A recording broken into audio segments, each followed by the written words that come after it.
La guerre contre l'organisation de l'État islamique change de front. Le mouvement Anonymous a décidé de mener le combat sur les réseaux sociaux. Baptisée Opération ICE-ISIS, l'initiative vise, je cite, à protéger ceux qui sont sans défense en ligne comme dans le monde réel et à empêcher les djihadistes de diffuser leur propagande sur le web.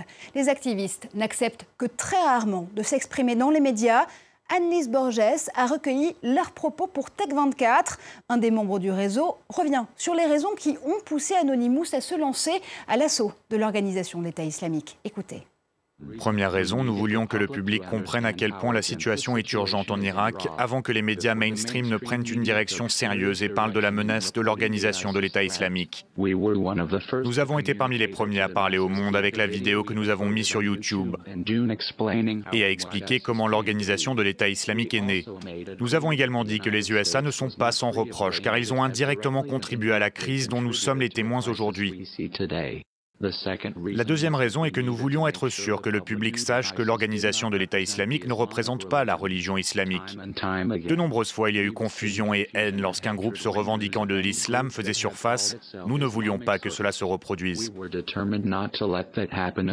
Depuis plusieurs semaines, Anonymous appelait à une cyberguerre massive contre l'autoproclamé État islamique.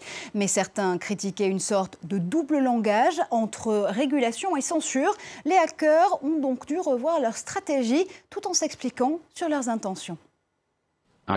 L'organisation de l'État islamique n'est pas un gouvernement. Par conséquent, elle n'a pas de site gouvernemental et l'essentiel de son activité se joue sur les réseaux sociaux. Nous avons rarement fait face à une telle situation. Nous avons donc décidé, au lieu de les attaquer directement, d'attaquer leur idéologie avec objectivité et de façon logique. Nous faisons notre travail en informant les gens que ces criminels sont des menteurs qui ne méritent pas d'être écoutés.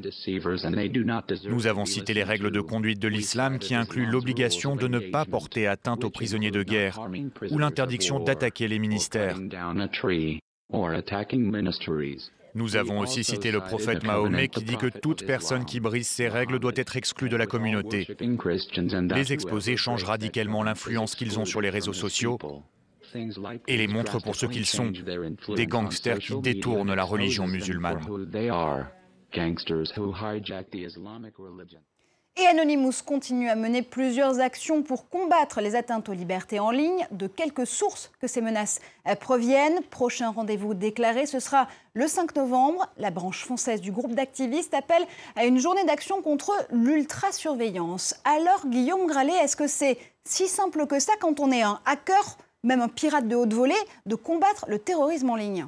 Vous l'avez dit, Marjorie, ces activistes ont la hantise de se faire fliquer. Ils se sont d'abord déjà attaqués à plusieurs reprises à des États. Ils ont tout simplement effacé les pages de ces États. Là, le combat sera très difficile. Pourquoi? Parce que par définition, il n'y a pas de site officiel de terroristes. Il n'y a pas de site que l'on peut effacer. Mais les terroristes utilisent les réseaux sociaux, souvent les tout derniers réseaux sociaux. Ça peut être Snapchat, ça peut être WeChat, ça peut être même le chinois QQ. Donc, on voit que le combat sera difficile. On sait que les anonymes se sont déjà attaqués à l'église de Scientologie. Cette fois-ci, ça sera encore plus compliqué.